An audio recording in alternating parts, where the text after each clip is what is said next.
Donc, je m'appelle Pauline Durquet, je suis céramiste, je suis installée dans le Lot-et-Garonne. Je travaille la céramique depuis 2009, je me suis installée en 2009 suite à un parcours traditionnel, on va dire le baccalauréat, puis après par contre j'ai fait un CAP décor céramique et ce qu'on appelle un BMA céramique, c'est un niveau bac pro en fait, en céramique. Donc là j'avais proposé une gamme de bijoux à l'époque. J'étais en formation à Sarlat chez des maîtres faïenciers, Alain et Nadine Mignot.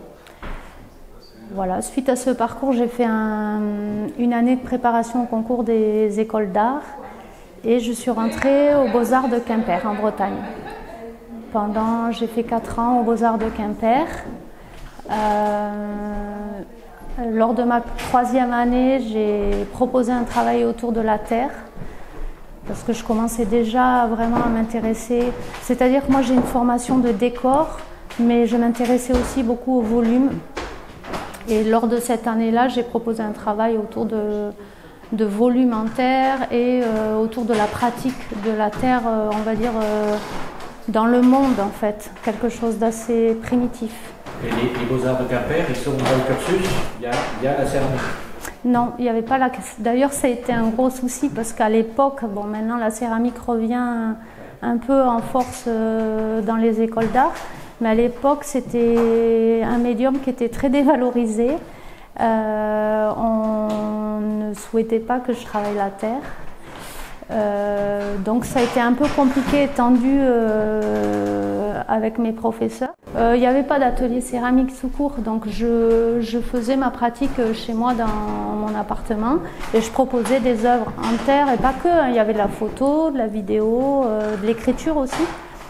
Donc j'ai passé mon examen de 3e année qui s'est en fait très bien passé.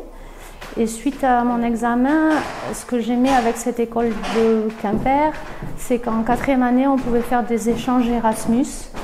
Et moi, j'avais envie vraiment de voyager. Bon, je suis fille d'agriculteur, d'où peut-être mon attachement à la matériaux terre. Mais c'est vrai que du coup, on n'a pas beaucoup voyagé dans ma famille. Et je pense que même moi, mes frères, on a toujours eu envie de découvrir l'ailleurs. Et je parie que vous êtes allé au Québec? Et non, je suis allée au Mali, en Afrique. Ce qui ne correspondait pas trop à l'échange Erasmus, mais j'étais un peu tête brûlée et je suis partie 6 mois au Mali parce que ça faisait 2 années que s'était réveillée en moi une passion pour les architectures en terre du pays d'Ogon que j'avais vu sur internet et qui m'animait. Et du coup, je voulais absolument aller dans ce pays-là, apprendre la terre parce que je voulais découvrir les architectures d'Ogon. Et moi ça me passionnait vraiment. Donc je suis partie 8 mois au Mali et donc je suis partie avec mon sac à dos. J'ai dit que j'allais à mes profs, j'allais à l'école des beaux-arts du Mali, mais en fait je suis allée en brousse dans un village de potières parce que mon but c'était vraiment d'apprendre les techniques traditionnelles de fabrication. Donc la technique de Colombin, la fabrication de la terre et la vie quand même sans eau, sans électricité, tout ça. J'imagine que la terre qui travaille là-bas, c'est pas la même ici, forcément. forcément. Bah, l'argile, même ici, on peut trouver de l'argile, enfin, comme autrefois. Hein, les villages de potiers, ils étaient situés à des endroits où il y avait des veines d'argile et on travaillait en fait. Au fond, partout dans le monde, ce qui est super avec la terre, c'est que dans n'importe quel pays où on va trouver des potiers, des gens qui vivent, qui fabriquent leurs ustensiles, enfin surtout les pays pauvres maintenant, mais qui fabriquent leurs ustensiles de cuisine ou de vie en terre. Et ça c'est super parce que on rentre après de travailler avec les potières du village, de rester comme ça longtemps, de vivre avec elles et de vivre tout ce qu'on vit dans un pays, dans un village où on n'a pas d'électricité, on va chercher l'eau au puits, on fait nos cuissons, machin truc. Voilà, ça nous lie fortement, beaucoup plus fortement, parce qu'on vit les mêmes choses en fait. On se met au même niveau. Donc, comme un touriste, déjà, c'est important. Voilà, puis bon, ça prend du temps, je pense, il faut faire ses preuves. Mais voilà, enfin moi, je pense que ça a déterminé quelque chose dans mon travail et ça m'a nourri. Et je pense que ça me nourrit encore. C'était quand ça, à peu près ? Ça, c'était alors en 2007. Et alors, quand je suis rentrée du Mali, j'ai terminé mon année aux Beaux-Arts. Il me restait normalement une autre année. J'ai pas voulu la faire parce que c'était compliqué, ce que je disais tout à l'heure avec mes professeurs. Et parce qu'en fait, j'avais beaucoup d'énergie et que je savais que monter son atelier, c'était quand même une grosse entreprise, que ça demandait beaucoup d'énergie et je voulais me rappeler de tout ce que j'avais appris et du coup, je me suis lancée en suivant dans l'installation de mon atelier. Et j'ai commencé comme ça, donc un peu... c'est vrai que les techniques de travail, elles étaient assez basiques. J'ai pas de formation clairement de tourneur. Bon, j'ai appris à tourner, mais j'ai pas de formation technique comme si j'étais passée dans une école avec des techniques d'émaillage. C'est vraiment en travaillant que j'en arrive à ce que j'arrive aujourd'hui, 13 ans plus tard, on va dire. Surtout que la céramique, c'est un petit peu quelque part magique quand on démarre, parce que moi, ce qui m'a toujours étonné, c'est les poudres. En fait, la couleur, ça n'a rien à voir avec la couleur de départ et puis la couleur d'arrivée, quoi. Donc il doit y avoir un tâtonnement, j'imagine, ou des conseils, peut-être. Oui, ben, moi j'essaye des choses et puis c'est un peu, mais bon, dans l'art, on tire un fil, hein, il y a des choses qui se passent à des endroits où on ne le pensait pas, et ben, on continue. Il y a des choses, enfin bon, je le vis un peu comme ça.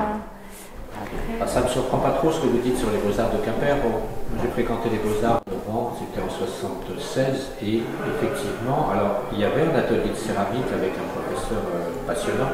Et là, on était dans le courant de l'art conceptuel, et alors à ce moment-là, la céramique, mettre les mains dans la matière, c'était absolument pas concevable pour ces gens-là, c'était lamentable.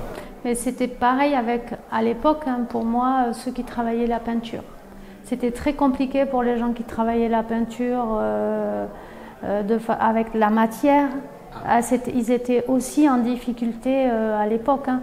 Après, maintenant, je pense que c'est différent, mais voilà, chaque époque a ses... Après, je dis ça, et en même temps, j'ai eu des profs qui ont été super, notamment ma prof d'histoire de l'art. Enfin, j'ai eu plusieurs profs qui m'ont encouragée, et même qui m'encouragent encore. Il y a des gens qui me suivent encore et qui sont très fiers de mon parcours. Donc, bon, voilà. Et je pense que ça forme aussi, comment dire, à savoir aussi comment on se situe dans son travail artistique. Quelle place on a, est-ce qu'on est dans l'art contemporain, est-ce qu'on est dans l'art moderne, est-ce qu'on est dans... Et comment on a envie de se présenter, qu'est-ce qu'on a envie de raconter, et c'est important aussi. Après, c'est sûr, c'est parfois un peu dur quand on est jeune, mais bon, de toute façon, ça va être dur aussi après. Hein. Donc, c'est une vie de... Voilà, il faut trouver des lieux, il faut savoir se situer. C'est pas simple d'être un artiste, on va dire. Mais en tout cas, ça peut aussi vous déterminer dans votre art, enfin, dans votre expression. C'est ça. Si vous faites de la terre aujourd'hui, on ne vous y a pas encouragé, c'est vous qui avez voulu travailler la terre, si je comprends bien. Oui, c'est ça. Du coup, moi je pense que c'est très bien. Les petits cailloux sur le chemin, ben, ils sont là pour... ben, oui, j'ai vraiment envie de faire ça et c'est là où je vais et voilà, et ça c'est bien. D'autant que si j'ai bien compris, je ne sais pas s'il faut faire le parallèle avec votre mari, votre compagnon, mais vous ne peignez pas ou lui ne peignait pas depuis tout petit et vous êtes entré un peu dans l'expression artistique un peu tardivement, je me trompe Moi, c'est un peu différent par rapport à ça parce que j'étais plutôt beaucoup dans la peinture. Je peignais beaucoup, surtout des aquarelles, depuis très jeune. J'ai fait beaucoup de concours plus traditionnels d'aquarelle, comme on voit là dans les villages. Je me débrouillais pas mal. Et justement, ce passage aux Beaux-Arts, m'a arrêté complètement. J'ai complètement arrêté de dessiner et de peindre. Ouais. Après, je reconnais que le travail de la terre, en tout cas en ce qui me concerne, happe vraiment. C'est-à-dire que c'est vrai qu'aux Beaux-Arts, ce que j'aimais, et ce qui était très riche, c'était d'apprendre plein de matières, la photo, la vidéo, et de pouvoir un peu toucher à tout. Et c'est vrai que de s'être installé, ça s'est réduit quand même sur le champ de la céramique et plus trop du reste. Ça viendra peut-être, ça reviendra tout ça, mais il faut un peu trouver le temps aussi pour faire tout bien. Et pour l'instant, moi, en fait, je ne me suis pas vraiment remise à la peinture. Alors je gribouille. Je fais des petits croquis, des choses comme ça pour mon travail, mais pas toujours. Ça dépend vraiment des séries, si on peut parler de ça. C'est-à-dire, par exemple, une série là, dont cette pièce fait partie, la série des odorantes, qui fait référence à... c'est un travail de cette année, qui fait allusion au végétal en fait. Donc là, il y a eu pas mal de croquis pour arriver à faire des vues en fait sur des éléments qui m'intéressaient. Et après, c'est vrai qu'en fabriquant, le volume, il nécessite, c'est un volume, on tourne autour, donc après, les choses se font aussi sur place.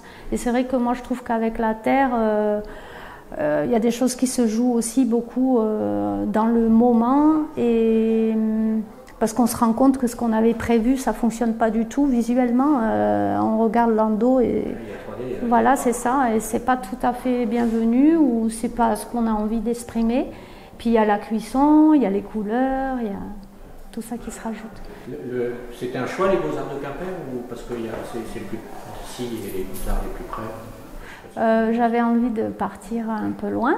C'est l'idée du voyage. Ouais, et aussi, mon principal intérêt, c'était d'aller dans une école qui proposait en 4e année un échange Erasmus. Donc j'avais demandé Lyon à l'époque, Quimper et Rennes. Et j'ai été acceptée à Quimper, hein. C'est des concours qui sont... Et ça m'allait très bien parce que j'aime bien les petites villes aussi.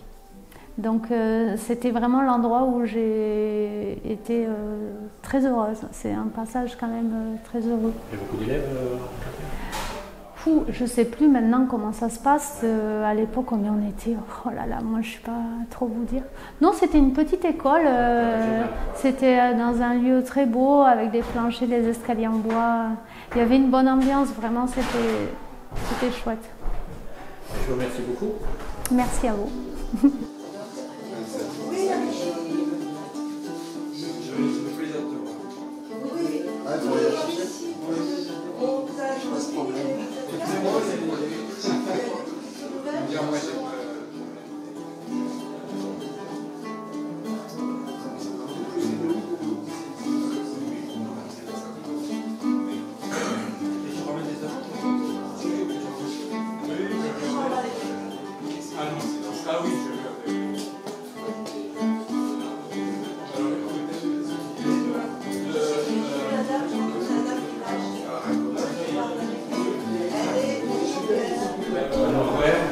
Bonjour.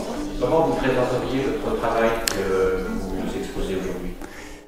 Alors moi j'ai 3 parties, plutôt le rez-de-chaussée et puis les 2 salles qui sont en haut, évidemment, comme Pauline. Mais la partie du bas, elle correspond plutôt à un travail sur les 2 frères Van Gogh. Donc il y a quelques mois de ça, j'ai reçu un paquet cadeau. Ce sont la correspondance complète de leurs échanges par lettre. Et à partir de là, j'ai fait ce travail qui est en bas et qui représente une espèce de chemin de croix. Donc il y a 14 stations. Moi j'appelle ça un chemin d'aronde parce qu'à la place de la croix, il y a une queue d'aronde. Et la queue d'aronde symbolise le lien très fusionnel qu'il y avait entre les deux artistes. Et pour cette salle-ci, il y a plusieurs choses. Des démarches différentes que vous exposez Voilà, ici c'est un peu différent, c'est un travail qui est plus ancien et qui correspond. Bon, vous avez les lagomorphes ici, c'est un ordre de mammifères qui comprend les léporidés, lapins, picas. Donc là, j'ai décliné une forme à l'aquarelle. En fait, j'ai décliné 4 formes à l'aquarelle que j'ai reportées avec un pochoir sur des grands formats, par superposition pour créer des ombres, voilà. Et là, ma recherche, c'était vraiment d'avoir un effet, un univers un peu méditatif, avec une forme très abrégée, douce. C'est un peu pour ça que j'ai choisi le lapin, d'ailleurs. Et voilà, dans un esprit vraiment minimaliste. C'est quoi le support? C'est du bois? Ici, c'est un support en bois, oui. Je ne travaille pas trop sur toile, je préfère m'appuyer sur quelque chose qui résiste. Voilà, ça c'est un autre travail. Vous avez aussi des parties un peu plus graphiques, là, un travail sur plexiglas fait avec de l'huile, la peinture à l'huile. J'utilise une tranche de papier pour dessiner sur ces plaques de plexiglas. Alors toute la partie de l'étage, c'est un peu plus une recherche sur le matériau, sur la fonction du matériau, le zinc, le verre, et l'utiliser un peu comme si c'était une couleur. C'est-à-dire, non pas comme il a l'habitude de l'être, avec une fonction habituelle comme le zinc pour la gravure ou qu'est-ce que j'ai utilisé? Le verre. Le verre, je m'en sers pour écraser la peinture. Enfin voilà, il y a divers. Vous verrez dans l'autre salle, il y a plusieurs choses. Ces 2 tableaux-ci, ils sont reliés par une thématique qui s'appelle la litanie des sens. Et c'était un projet pour une autre galerie. Et j'ai récupéré ces tableaux pour les présenter ici. Ils ont le même titre, c'est-à-dire qu'ils s'appellent Walden dans les 2 cas. Il y en a une série de 10. Ils ont tous le même titre parce qu'ils représentent ils sont reliés à un livre qui s'appelle Walden, qui a été écrit par Henri David Thoreau, je ne sais pas si vous connaissez, qui était un écrivain qui a inspiré Gandhi, par exemple, en fonction de ses ashrams. Donc j'ai voulu faire un travail là-dessus, un peu, encore une fois, dans la répétition. J'aime bien utiliser des motifs à répétition, lagomorphes, les queues d'aronde en bas. Donc voilà. On est dans le quoi? C'est du lapis, c'est de l'encre? Là, c'est du carton dans cette pièce, avec une plaque de zinc, du goudron noir, du vernis mou que j'utilise sur la plaque de zinc. Bon, là, il y a des textiles. Et les 2 autres tableaux qui font suite à cette série, c'est un travail sur du cuir. Donc là, on est un petit peu dans du volume, quoi, quelque part. Oui, là, c'est toute la partie de l'étage sur laquelle je me suis concentré sur le matériau, l'utilisation des matériaux divers. Donc là, il y a du carton, une plaque de zinc, du vernis mou. Bon, dans ce cas-ci, le tableau est relié à la littérature poétique, on va dire, et à cette personne qui s'appelle Henri David Thoreau, qui avait écrit ce bouquin Walden à l'époque, et j'ai eu envie d'en faire une série. Vous exposez aujourd'hui avec Pauline, vous exposez systématiquement tous les 2 ensemble? Presque systématiquement, pas systématiquement, mais on présente souvent notre travail en lien, et on essaie aussi de créer des ponts entre nos travaux. Par exemple, si on parle de ça, les empreintes, c'était un rapprochement entre le motif à répétition, les lagomorphes, les empreintes, le travail qui est en bas. D'ailleurs, on aura une exposition prochaine vers Pau qui aura cette thématique, motif à répétition. Il y a un lien entre votre peinture et ce travail en bleu. Bon, on travaille séparément, on se conseille, on peut se... Voilà, mais on n'intervient pas sur le travail de l'autre. C'est par la suite qu'on essaie de créer des ponts et après ce sont les gens qui imaginent eux-mêmes les jonctions et voilà. Ouais. Donc pour poser une question à laquelle vous avez un peu répondu, vous ne peignez pas depuis l'enfance? C'est quelque chose qui est arrivé rapidement? Non, moi c'est ce qui m'a vraiment marqué, c'est la poésie. Donc à l'adolescence, c'est ce domaine. D'ailleurs, je me sens moins peut-être peintre que poète. Enfin bon, pas forcément moins, mais je sais que j'ai pas un cursus habituel comme ces personnes qui font les beaux-arts. Voilà. Non, je suis pas passé par ça. Non, mon père était dessinateur, industriel, tout ça, donc j'ai appris à dessiner. Mais c'était pas ma vocation, je pense, la peinture. C'était la poésie. Donc si vous voulez. Quand je présente quelque chose, je le relie d'une manière ou d'une autre à une référence littéraire, ça, même celle-là, ou de ma mémoire personnelle. On laisse passer. Oui, voilà. Celui-ci, par exemple, correspond à un événement de ma mémoire personnelle de cette époque où je vivais au Québec. C'est Canoë. Ce sont des... Bon, le titre, c'était Les canoës errants au départ, j'ai modifié un peu.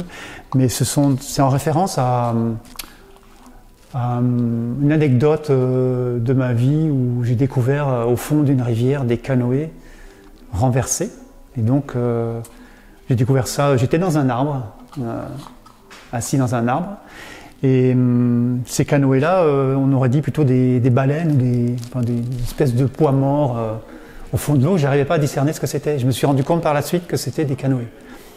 Et j'en ai fait, j'ai eu envie de faire une série sur les canoës errants, parce que c'était des canoës abandonnés dans les rivières. Donc il y a une petite série comme ça. Ici, il n'y en a qu'un. Mais il y a des grands formats aussi dans cette idée, qui ne sont pas présentés ici. Là, vous m'entendez? Oui, alors voilà, ici, ce que je présente, ce sont... C'est pas grave. C'est ce que j'appelle les chemins d'Aronde. Donc il y en a au nombre de 2. Un premier qui est présenté ici et j'en présenterai un second dans la région de Pau, en lien avec celui-ci, pour une correspondance, on va dire, entre les 2 frères Van Gogh. Donc c'est à partir des lectures de quelques 650 lettres que se sont échangées les 2 peintres. Qui m'a donné qui est à l'origine de ce travail. Donc je les ai présentés sous la forme d'un chemin de croix. Mais ce chemin de croix, à la place de la croix, j'ai mis une queue d'aronde. Alors la queue d'aronde pour symboliser le lien fusionnel et vraiment puissant qu'il y avait entre les 2 frères. Donc bon, la queue d'aronde, c'est un assemblage de menuiserie, on connaît bien. Qui permet d'assembler 2 parties et qu'on ne peut pas se séparer par traction. Donc, pour moi, c'était vraiment le symbole des 2 frères et de leur vie, on va dire, quand même assez martyrisée. C'est un peu l'idée du chemin de croix, du chemin d'Aronde. Bon, alors, il y a des légendes. Aucune légende n'est reprise dans les correspondances. Ce sont vraiment des phrases qui me sont venues au cours du travail. Pour moi je prends ça pour des figures de style, on va dire, dans le but de faire lire aux gens quelque chose, mais de les renvoyer aux correspondances, dans l'esprit. C'est unique quand même, sa peinture, elle est unique. Il n'y a rien de comparable avant que les types reconnaissent ça. Oui, parce qu'il est allé au bout quand même de l'expression. Enfin, il est on va dire le précurseur de l'expressionnisme. Il est quand même allé au bout de quelque chose. Il n'a pas rejeté les impressionnistes, mais il est allé quand même. Il les a remis en question dans son travail. Donc il ne s'est pas inscrit dans ce mouvement. Mais d'ailleurs, il était tellement isolé que voilà, ça a donné ce travail vraiment introspectif. Passionné et qui est un peu ce qu'on connaît aujourd'hui. Merci beaucoup de cet éclairage sur votre travail et on le voit différemment. C'est moi qui vous remercie.